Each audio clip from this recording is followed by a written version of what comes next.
headlines now. Well, just a week after a prisoner escaped from the Purel prison, are there no lessons learned by the officials? Ndtv-Hindu witnesses what could have easily been another great escape.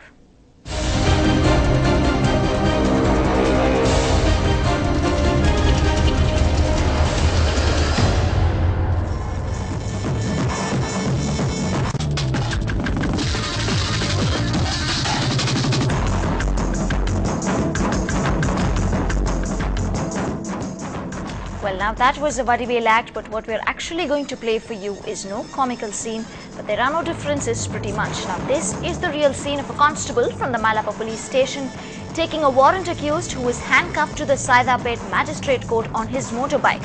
Now, he blames it on the lack of conveyance allowance to take the prisoner. The police assistant in the pillion is helping the constable safe transit. Now, traffic cops on Mount Road surely did understand the plight of the trio as they go about their duty.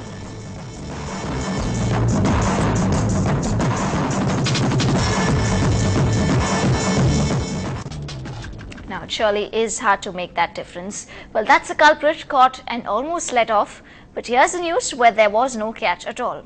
Catch the culprits or face the music is the lesson for one of the top police officials in the city today. The Chief Metropolitan Magistrate has issued a contempt notice to the Deputy Commissioner of the Central Crime Branch for failing to file an FIR and not taking subsequent action against a leading mobile service provider. The magistrate court had asked him to file the FIR and report by the 30th of December in a case seeking action against the service provider for sending unsolicited SMSs which are obscene by law. Now, as the police official failed to comply with the directions, the court ordered contempt notice today. Well, this afternoon, a 31-year-old small-time actor Shobana committed suicide at her residence in Koturpuram. Her body was found hanging from the ceiling by her mother. Her mother lodged a complaint with the police, and the police report in which she claims that her daughter Shobana hanged herself because she was apparently suffering from acute stomach ache. The actor did have a medical history of chikungunya, and police have now moved the body to the government hospital for postmortem. Into some more national news now. Well, could telecom giants lose the 2G licenses they were given by A. Raja? The Supreme Court gets down to work on the allocation of the 2G licenses. The top court today issued notice to the centre on the plea seeking cancellation of 2G spectrum licenses allocated during Raja's tenure. Now, notices were also issued to 11 companies which allegedly did not fulfill the rollout obligations. The Apex Court also issued notice to the Telecom Regulatory Authority and made it a respondent in the petition. The Supreme Court declined to take into cognizance the present Telecom Minister Kapil Sibbal's remarks on the CAG report. The court gave 3 weeks' time for the Department of Telecom and telecom companies to respond. And amidst all these controversies, the CAG today stood by its report on the 2G spectrum allocation. And assembly proceedings were stalled in neighbouring Karnataka today as well. The opposition in Karnataka is determined that the assembly will not be allowed to function.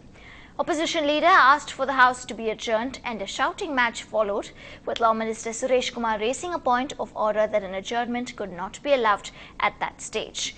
Now, the opposition is taking on the BJP state government on the issue of alleged corruption during land deals and the recent Supreme Court panel findings on the mines owned by the Reddy brothers will only add fuel to the opposition's campaign.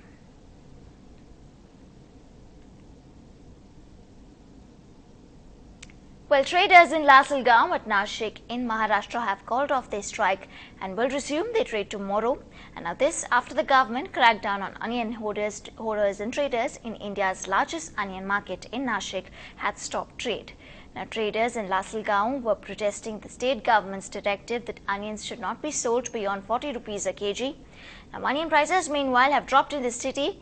Stocks are coming in from Gujarat and other places in Maharashtra. Onions that were selling at 30 to 50 per kg are selling at 20 to 40 a kg today.